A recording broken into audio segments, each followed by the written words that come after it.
Welcome to session 3 of our series on AI adoption throughout the workspace. Really looking forward to getting into this topic today. We'll do a quick round of introductions. This one's going to be pretty simple. We'll have the discussion. We're going to go through a bunch of topics that we think are really prudent to talk about when you're talking about adding AI into your organization. And how do you drive adoption? How do you make sure you get value out of it? So that's where John and Colin are going to go into that. And then we'll have live Q&A. I say we have a section at the end, but again, those of you that are here, drop in your questions anytime. This is an open forum. If you want to drop in something that you're curious about or that you want to hear us talk about, I'd rather do that like in the heat of the moment as opposed to trying to revisit it later. So your presenters for today, John Pettit, the CTO at Promevo, and someone that I think has been on every one of these to this point. He's our guiding guru for all things AI and technology in general. And joining us once again is Colin McCarthy, who I think everyone saw on the first one. Colin is change management leader at Promevo, and he works with pretty much every one of our clients who is onboarding Gemini and helping get their users on board, helping them to basically load that into their organization. And I'm Brandon, the marketing director. I'm just here to help moderate the conversation. These are the two folks that you really want to hear from. So for those of you that are new, who is Promevo? You're probably wondering. We are a full premier self-service and build Google Cloud partner. That means we can help you with every aspect of your Google Workspace, your Chrome devices, your GCP. Besides selling it, we'll also help you install it. And that's just really what we're talking about here, like taking it out of the box and weaving it throughout your organization. We provide support. And really, a big part of that for us is gPanel, which is our proprietary platform that helps you manage your Google Workspace environment. And paired up in tandem with that, obviously, for just about everybody lately, is Gemini. That's really what we're going to talk about today is how do you get Gemini into your organization? How do you get people using it?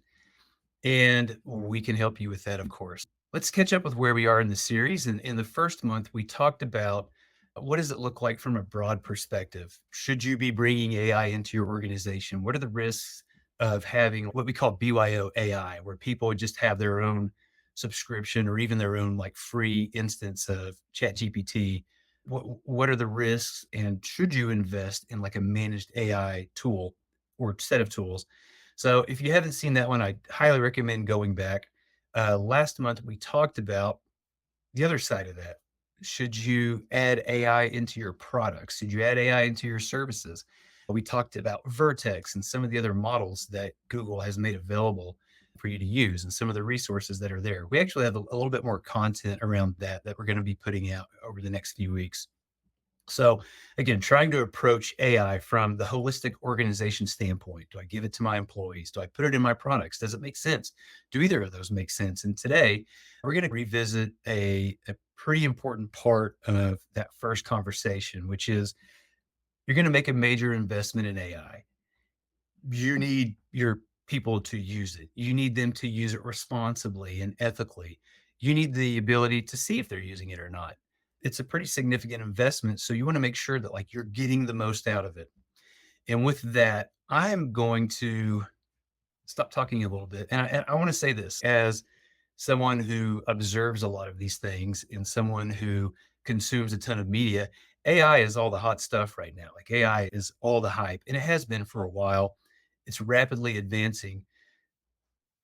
It seems to me, my impression is that you go out as an organization and you make an investment in these tools, and employees should be like jumping and celebrating and high-fiving in the conference room. Colin, is AI adoption, is this something that really needs, is this a thing? Do you really have to push adoption and engagement within an organization? Yeah, yes, yeah, you really do. It is not a case of buying the licenses and assigning them.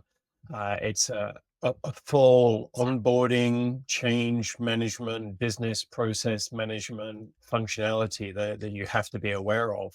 There are a lot of misconceptions about what AI can do, how people can use it. It is as we've discussed on the other webinars and with a lot of the clients we've worked with, is almost like learning a new language. It's a new skill, and you need to give your staff and yourself and your team the resources to and the time to learn that skill.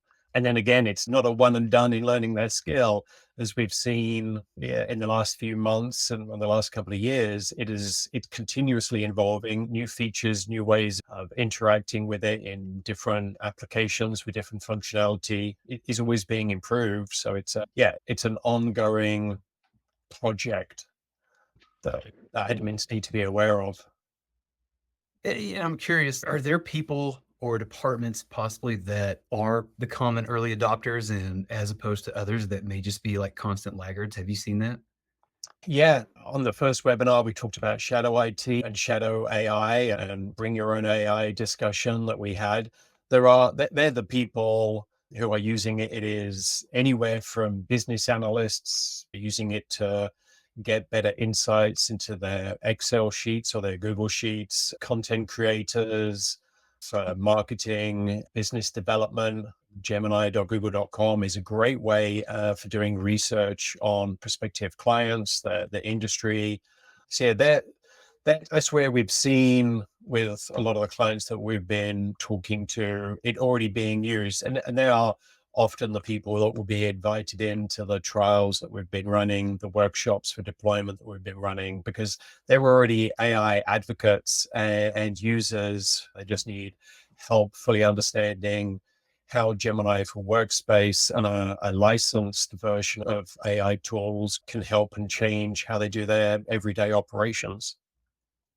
One of the things I think I found interesting, Colin, like with our clients, even ourselves, is people I think get used to doing a task a specific way. And it takes a bit of investment of their time to say, wait, stop. I'm going to do something a different way, perhaps better, perhaps faster. But I think that risk aversion sometimes can prevent adoption. It's like you can have a really great new tool that you bought to build something in your house, but maybe you just stick with something that you know in the beginning because you're not ready to pull that thing out and figure out how to maintain it and use it. Yes, yeah. With any change management, it is or maybe any sort of project you're doing, certainly with migration projects, it's very difficult to change how you do things while still doing what you're doing. And it is an awful lot of, oh, we'll stay with this process. Everybody in the team knows how it works. Yes, it takes us longer, or we might not be as efficient, but it just works. Going through some of the trials, some of the feedback that we would get from participants would be, oh, I wish I had more time to fully learn how to use it, but I don't have the time. And I always used to use the analogy of it's like walking everywhere because you don't have the time to learn how to drive. But if you learn how to drive, then you would be a lot more efficient because you wouldn't be wasting a lot of time walking everywhere. And that really does translate with learning these new skills. And it's a great opportunity for IT support people, IT admins, directors, errors, doesn't really matter the level you are, to reach out and engage with the business and talk to your office manager, business development lead, chief operational officer, and say, we've got this great tool that can help you be more efficient and adapt how you do your business processes. Can I put some time in your calendar to show you what it will do? We've got these licenses. Can I enable it on your team? Sit in with them when they're doing their weekly status report or call, show them how they see how they're currently working, think, oh, this is how you could use the tool to streamline that process. It is really an opportunity to re-engineer how our work processes work throughout the week or the month. I'm Yeah. But curious though. I'm sorry, John, go ahead. I was tacking on to that. It seems because it's like a continuous learning process. I mean, you can't just show somebody one time and you have to stick with them for, I don't know what is the show, 30 days or something like that. You have to stick with a group of people for a period of time to get them to just naturally do it and then start showing others. I think you need to get that early kindling going. Have you seen some success with different clients where they've found some people who can be those evangelists or champions?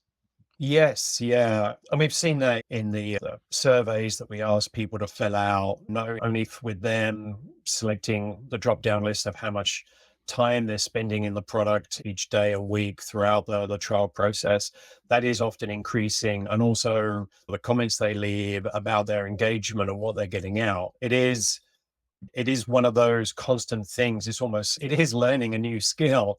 We could all do a sort of a handstand, but really to excel at doing handstands, we need to carry on doing it every single day and refining the process and what we do. Please don't ask me to do a handstand. It's a very strange analogy, but you can just use it once. You can type in a prompt and you'll get a response. It's, oh, I know AI.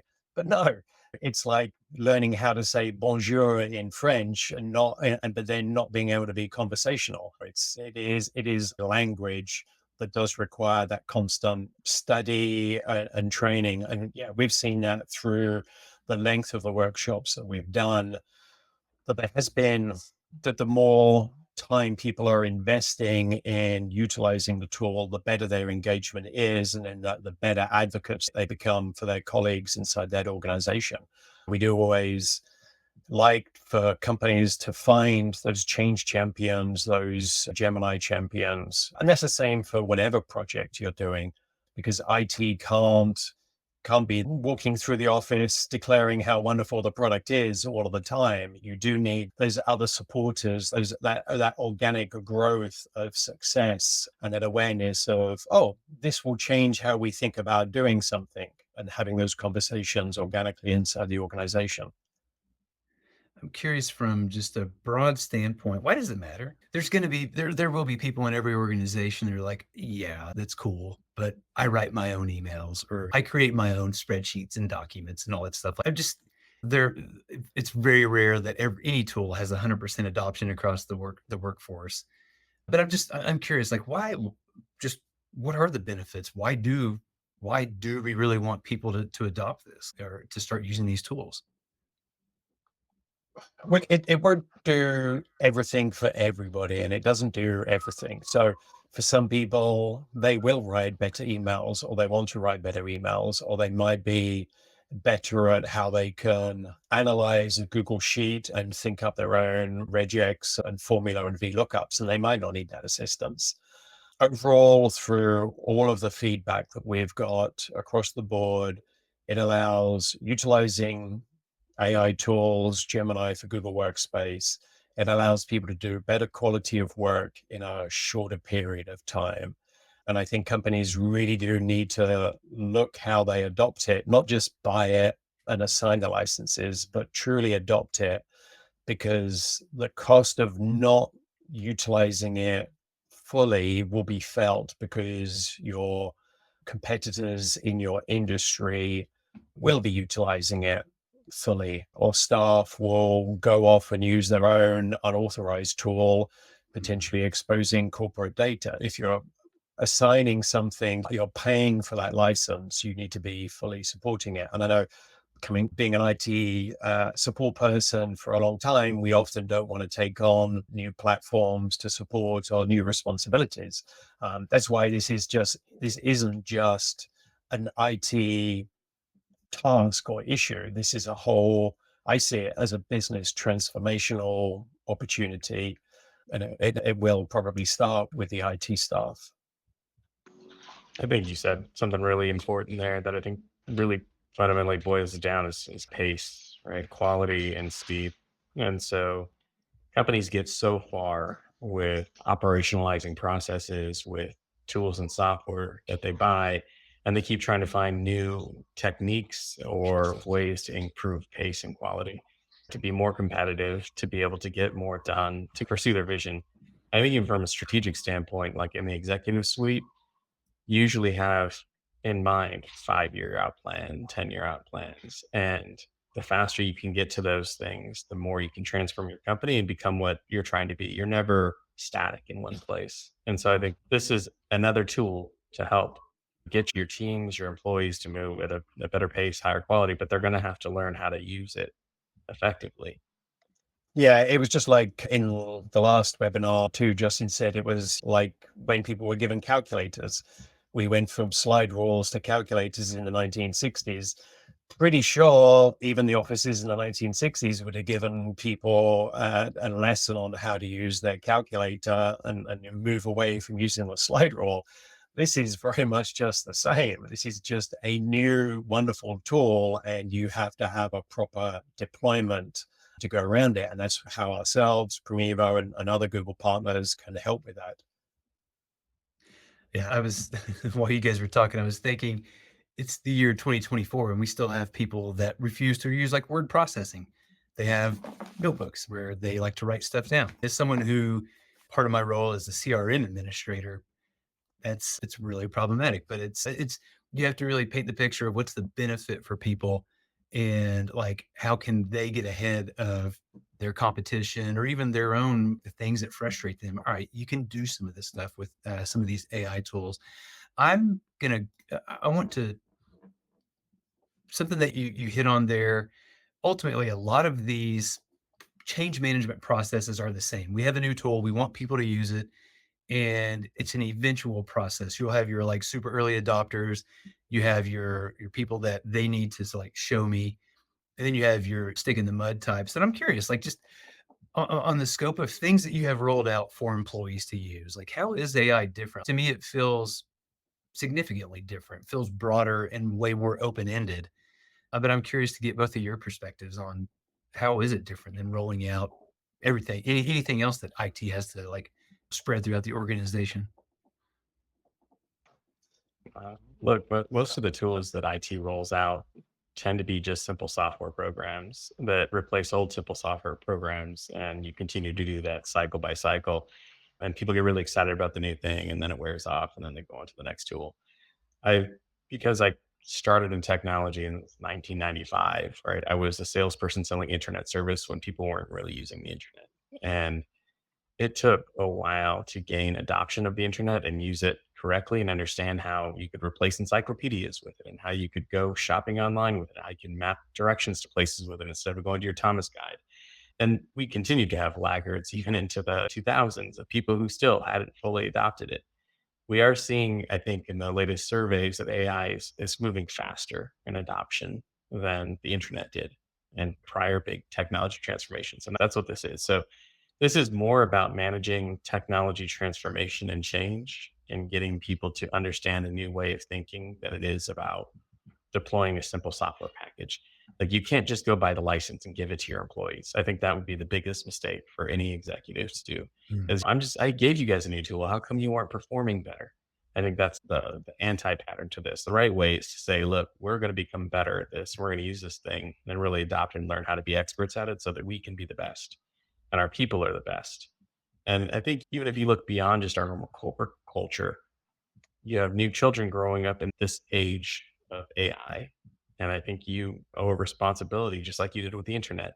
Make sure you understand it well enough to help your family members, to help your children, to help people who are growing up around you, especially if you're given the opportunity and access to the tools. Yeah, this is a very different deployment from in the past, going from say Lotus 123 to Excel to Google Sheets. The way that it, certainly in Gemini for Workspace, the way it is embedded across all of the tools, Gmail, Drive, Docs, Sheets, and Slides. It is a new function, a new menu item in every single tool that you use. So it is not just a straight switch from one tool to another or an additional piece of software. It's a fundamental change in how we interact with the tools that some of us have been using for a very long time. And I think it will also, from what we've seen in the clients that we've worked with, it's also changing how they think about research. For the last 20, 25 years, we've all just gone to google.com and typed in a couple of words and started our research. Now it's a muscle memory change where we have to go to gemini.google.com and be more conversational, more descriptive about what we're actually looking for and get a lot better response and a more accurate result out of the platform. I think that's the big difference in AI deployment to some of the other tools. It's really interesting. One of the things, like, well, let's pivot just for a second, and we've talked a little bit about why people are slow, the significance of the change, and we'll jump back into this. But I'm really curious, just from the outset, what have you seen that gets people engaged and excited? What are the some of the eye-opening moments? You just hit on a big one there, which is, hey, I used to go to Google to get this thing, and I would search, and I might have to go through 2 or 3 different results, and maybe I found what I was looking for, maybe I didn't. Whereas it feels like now I can go in, let's say I something that I'm trying to figure out right now is how often do I need to lube up a bike chain?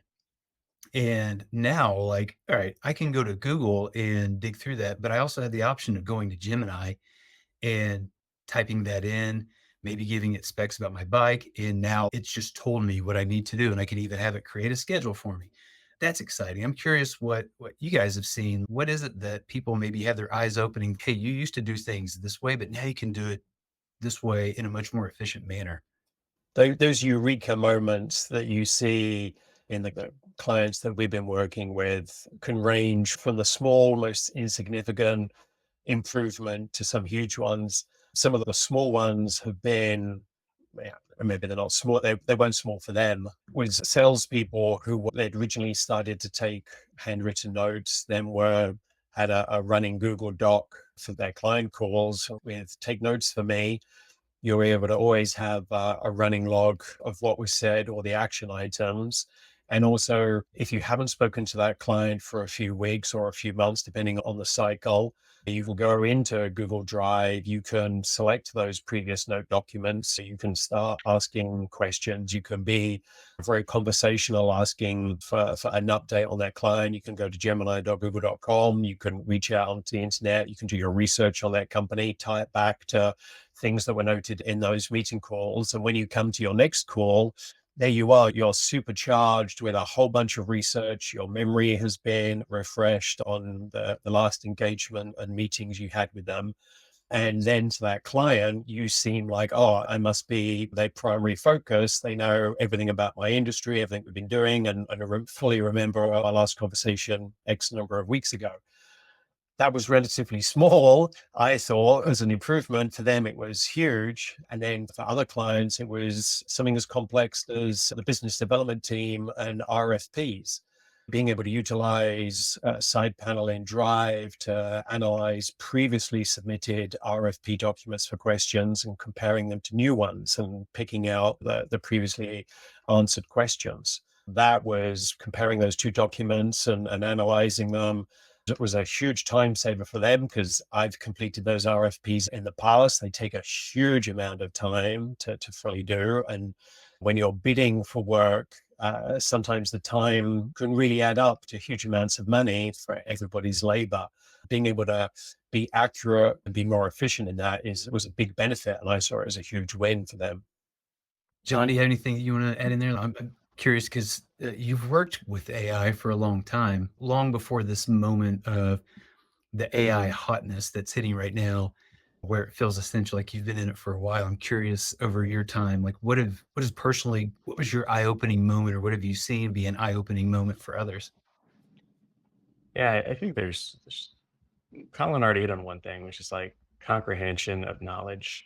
And you get a lot of long form documents, legal, SOWs, things like that is, and being able to have that pull out salient points that matter or be able to continue to ask questions about it. What's the cancellation period? What's the just simple things that you don't want to have to go through and like digest legal jargonese or things like that has been, I think, a pretty powerful tool for anybody who has to deal with that kind of content on a regular basis. The other one is just thinking about how you used to do information extraction out of documents. When you have forms of documents that are unstructured or semi-structured, like they can change in form and content over time, but they have similar content. Doing that without something that can have a sense of semantic understanding, like a generative AI, becomes very difficult in terms of building rules engines or things like that. You just end up with so many exceptions, and I've dealt with those problems in different forms over the years. So I think giving people this like deep learning engine with additional semantic understanding is a super tool, a superpower for a lot of mundane tasks. And I think the other part that's really interesting to me is just the level of integration. Like ChatGPT obviously kicked it off. It's here's a chat engine you can get answers from, and it's pretty amazing. Now seeing it start to get its way into product features, knowing that this is the worst the engines will ever be, one upping each other over time, but seeing the integration that you're seeing into your tools for productivity, I think is important. Even down to HubSpot, right? I mean, you see that, Brandon. It's like you go in there and you're like, hey, I can go and just say, tell me about this company. Go out to the news, Mm. find out more information. Being able to do that with your Google Docs and all your information, I think is going to speed up just the things that people have to do every day, that mundane stuff. And you both touched on it. I would go to Google search. I would do this. I would do that. I would go through 3 articles. I would try and read them all and see if I could find the nugget that I cared about inside of them.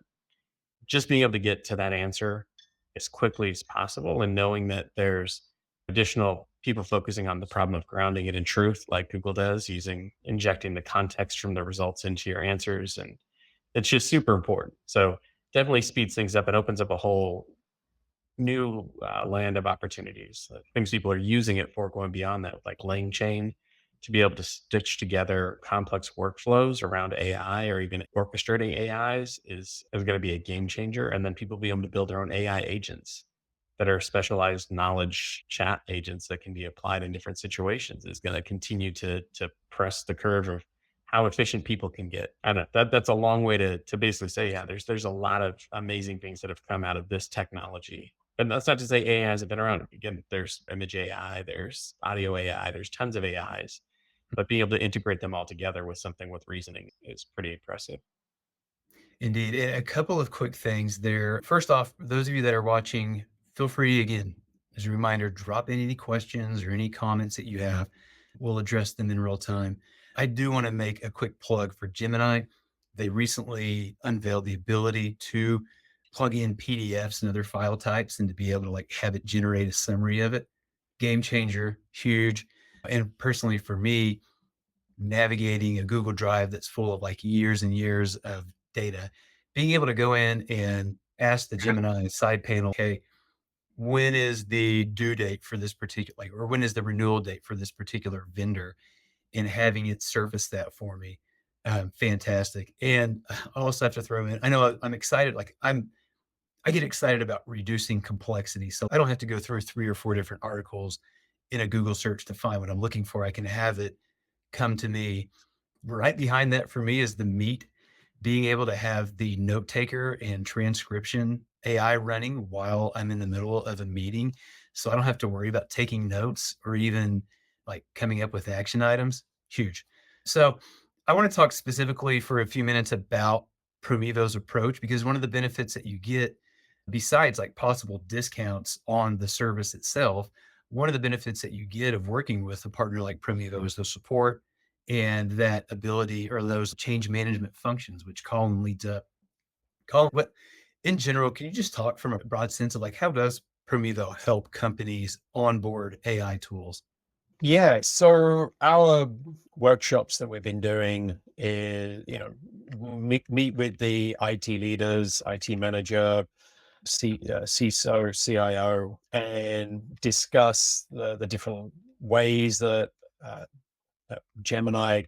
First of all, we like to remind people the security aspect of using Gemini for Workspace, and how anything you do inside the platform is secured and not used to train the model, etc. So we start with reiterating the security side. But then we talk about the different ways that they can enable the Gemini service within their environment, either via group or OU, and then find out what their requirements are, and then go through and schedule a demo, a 1 hour kickoff with all of their participants, if it's on a trial, or there's champions inside their organization if they're doing a larger deployment, if they've already got licenses. And then we'll level set everybody's understanding of what Gemini is, where they can access it, go through some very practical, real world, tangible examples that really resonate to the people on that demo, so they can see practically how they could utilize it in their daily life. And then we have regular check-ins with those champions or the trial participants over the following weeks. They can come and talk to myself and our customer engineers, ask for any questions. We'll do further deep dives. because you can't really show everything in that 1 hour demo that we do. Show them how to do. As you said, Gemini has recently added the ability to upload some other file formats into gemini.google.com. There's often new things being deployed and engaged during that trial or that deployment engagement. And we send out surveys and each week, and we'll go through the questions, which often will bring up other ways that the company internally will start thinking about, how can we be utilizing this? And I really like those workshops, whether it's a trial or a deployment, because it's a good opportunity for horizontal knowledge sharing. Businesses are very good at sharing knowledge up and down the chain, but often different departments don't necessarily have the opportunity always to talk to each other or share how they're using a tool. And I really like those workshops. So essentially, we do. Is it a series of workshops, Colin, or is it Yeah. the full company? Like, is everyone invited?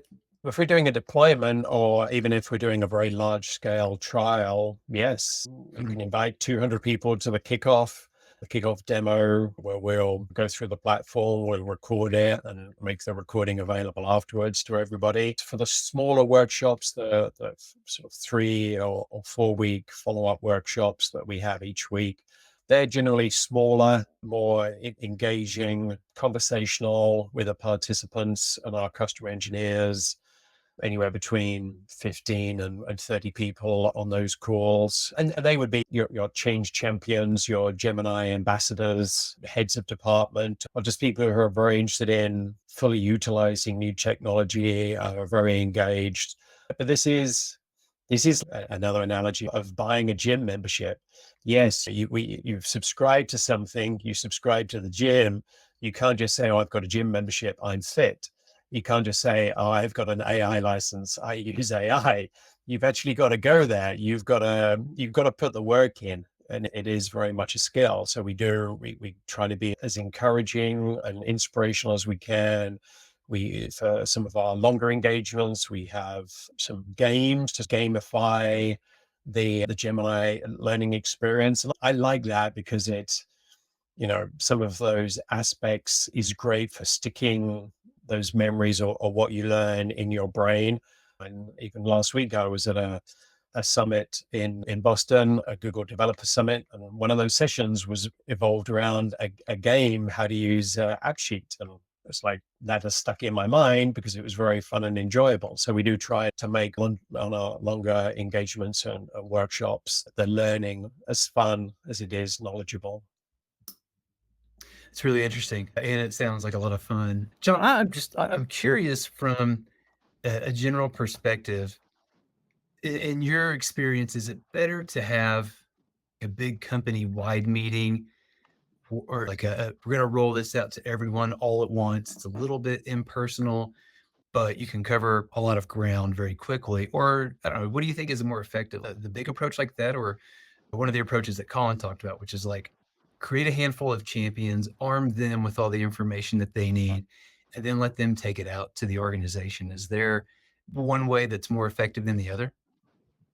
I believe starting small and understanding each group's measures of success. Like, what's the one thing I could do to get this group to use this tool and it would save them time? And having them engaged and working with Colin's team to let's craft 5 different ways you could do that or different Mhm. ways you could be successful is a better approach, and have them then share it with their colleagues. People within departments tend to listen to people who do the same job as them better than they do the IT guy or executives, right? We can push down processes from the top down, but really they trust each other just like your peers in any group. You're kind of like, what are they using? What do they go by? What should I be doing? So if you can establish some solid champions within those groups, you'll have a better chance at adoption. Adoption, access, and success are 3 different things. I think there's 3 things you need to measure, right? So you understand where you are at any given point in time. I know Colin tries to help people do that through our workshops with surveys, with the utilization metrics within Google's admin panel, and then understanding their goals from the beginning of like, how will you know that this is helping you? Right? That's an important question to ask each group. How will you know that this is something that's valuable to you or not? Because you can't get to that point where we can say, look, you do this now and this saves you 10 seconds, 20 seconds, hours, and have people tell you that it is helping them, like you haven't really hit a success. So you have to look at all three elements of it. I love the gamification as well, trying to get people engaged in something that doesn't seem, it's a little bit more innocuous when you're trying to learn a new thing. Because I've gone through agile training in the past, having people have to build a cereal box or whatever games help. But if you take it seriously as changing company culture, finding some dollars to invest in prizes doesn't hurt, whether that's swag or $5 coffee cards or whatever it is, just to people get their competitive spirit out and also gives them something to brag on later. I think it helps just build that and show importance to the company's culture that you want this change to happen, right? You're investing in them and their time. And also we're bringing in good people to make this a success for us. We're not just trying to have another boring 1 hour company meeting where it's like, hey, everybody, here's AI, go use it. One of the things that I was thinking, the majority of our attendees and our registrants for this webinar are obviously from an IT background. They're IT leaders. But I think you just answered this. Should IT be the ones that roll this out? Like sometimes people, fair or not, have this perspective of IT as like enforcers, the people that like they're always watching what I do, and I don't like, I'm afraid of them sometimes. Whereas, I don't know, like my team lead, my coworker, maybe even like HR, who has some of those similar traits, but maybe a more familiar, or sorry, maybe a more comfortable relationship with like rules enforcement. Yeah, I think you just hit it right there where it's like IT can do it, but people really are going to jump on when they see like the person that they sit next to or in a remote environment, the people that they're on meetings with regularly, their managers and their peers. I Colin, I want to take a little bit of a turn here to jump into something that you mentioned, which is, hey, what ability you make this investment, you buy all these licenses, you host workshops, you play games, you get people excited about it and jazzed. How do you know if it worked or not? Like, how do you monitor? Can you monitor if people are doing it and using it? Is that Yeah. possible? Yes, yeah, you can. Thankfully, you can get a lot more detailed metrics of how people are using Gemini for Workspace within Google Workspace now. This came out a couple of weeks ago, I think. Before this announcement came out, you could only see what how many licenses you had, how many licenses were assigned, and how many active users you had. But it would not tell you who those active users were. So it was telling you something, but it was useless. Now you can actually get org level usage, which is good if you're looking at a very high level, depending on how your organizational is set up, or you can actually get user level engagement, and you can break it down by organizational unit. And it's done on a scale of high, medium, and low. And you've got that example there. Here, this is on our test domain. Here's myself and my test users, and it will show my overall usage, the number of active days, what my usage within Gmail, Docs, Sheets, etc. And it's based on, as I said, that high, medium, and low. Low being, I've only used Gemini for 4 times or less. Medium, I've used Gemini for 5 times or more. And the high is where you fall into a 10% of users, or you're using Gemini and you've been using Gemini for more than 20 times. This is a really good way of finding those champions inside your organization.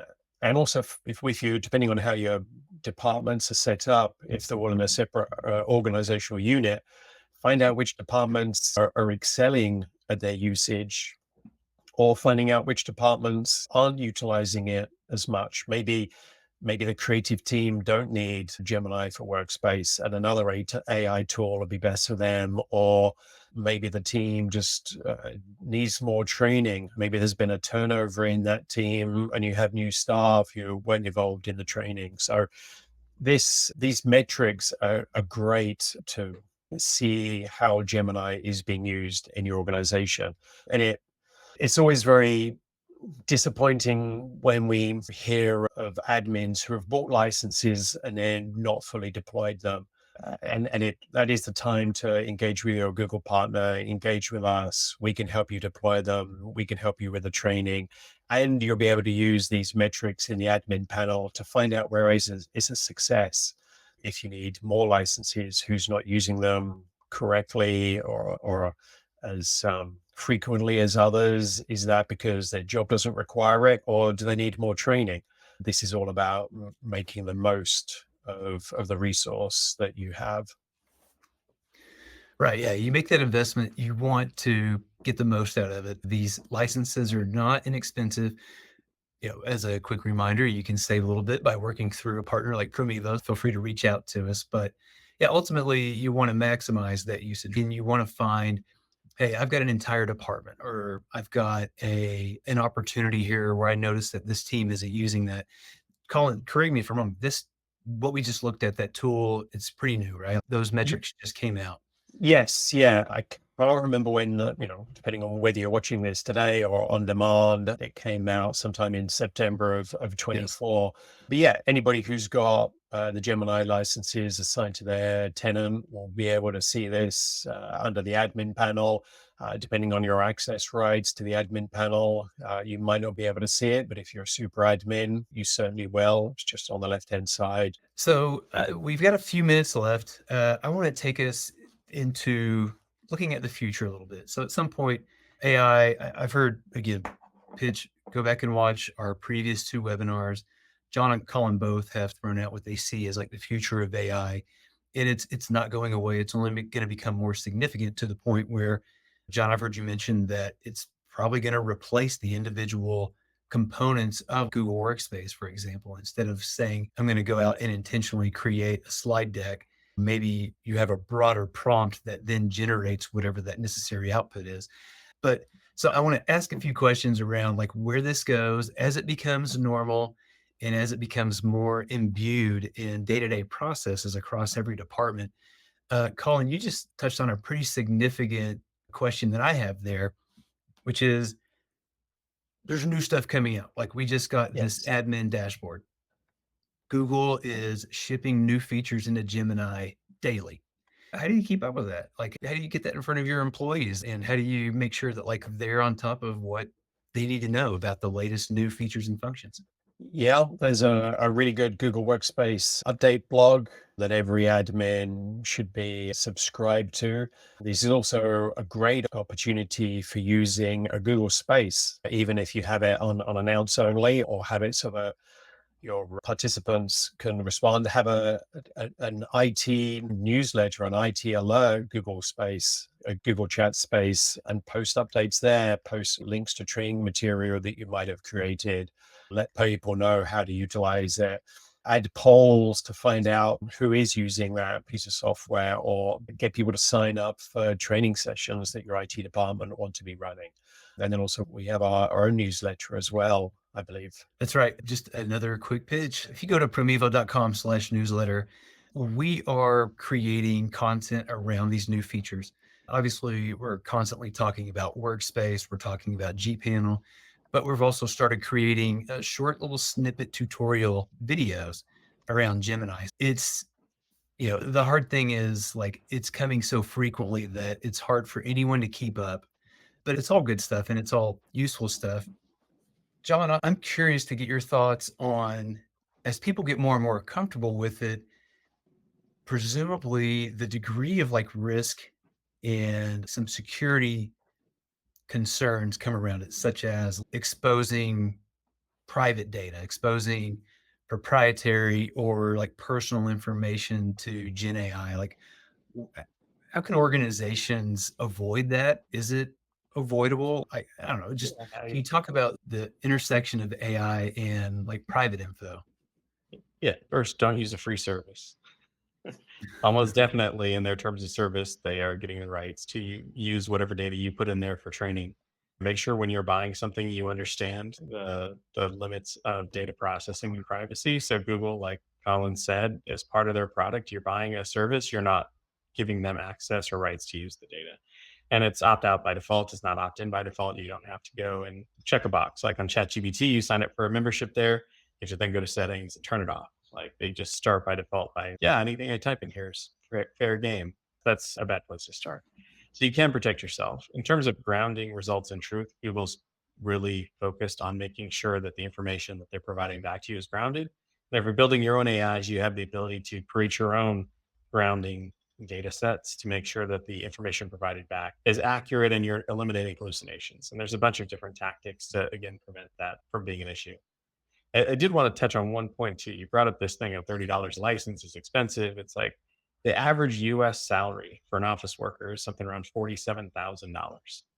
So if you give somebody a tool that has potential to make them at least 10% more effective, if not more prepared, talking about the studies when people use it effectively, you're saving, you're getting back $5,000 at least of productivity. So for $300, $5,000 seems like a pretty fair trade in terms of return on investment if you're just trying to ground this in numbers. I know some people are like, we just don't have the cash. Start to spread it out at the most impactful parts of your organization where the productivity matters the most, where you're like, I would love to have 10 more heads doing more of this work right now, and then start to get the benefits faster across the organization. So again, like the ROI, I don't think is the problem. I think it's the purposeful deployment of the technology to get the results in the right place. Yeah, I think fully agree. It's the cost of inaction, not the return on the investment. And the other thing you hit was a point on future. The best interface to me is one where you don't need an interface, right? The information is just available. We all just want output. As a CRM admin, you talked about, I want information organized so that I can run reports on it to give people information. And then people have a common way of getting data into a system. As AI evolves, right, you may not need to create so much effort of where your information or how it gets stored. It can all just be eventually stored in a document object model and have AI know how to standardize and clean the data on the way in and how to present it on the way out and do the functions that you need to do, add and sum and multiply and give you the product. So you can ask a question, just what's my pipeline right now? Here's your pipeline, here's the chart, here's the values. I didn't have to go find a report that I configured to run that I shared with 10 people and 5 people are using the wrong one, right? There's just, we're going to accelerate faster and faster to a point where the interfaces matter less and all the structure and things and form that we've put around it might matter less because those are artifices to push people down a path to get them to the right input, to get the right output, to deal with the garbage in, garbage out. But that you might evolve a little bit past that to where the interfaces matter a lot less and you're just getting the output you need. I think things like vids, Colin, like is like one of those things Google was putting Yeah. out there. It's just describe what you want. Here's a video with content and images, and you can go and tweak and edit it. But you didn't want to spend your time building all that out in the beginning. I just wanted to get to the output as quickly as possible and put my brand on it. Yeah, the Gemini will just be baked into everything we do, and I think it's slowly getting like that in Gmail. I know at IO and Next they demoed the contextual replies. We've had smart reply for a number of years where it will say, "Okay, thanks," or "You're welcome!" exclamation mark. Now the Gemini suggested replies are really good. They are spot on. I've been exposed to some of them in my email conversations, and I don't even think about it. It's just going to become part of how we interact. It'll be baked into everything that we do and how we access and manipulate data. it's exciting stuff. I think both of you there just, I feel like that's a good spot to button things up. Ultimately, the first stage of this is getting people in, and that's really what we're talking about here. Like you've made a decision as an organization to invest in AI tools, which is smart. That's we've heard several times now in every one of these webinars, including this one. Don't let your don't just be content to let your employees have the free editions or they've got their own chat GPT spun up. BYO AI brings a lot of risk to it and can really do a lot of harm.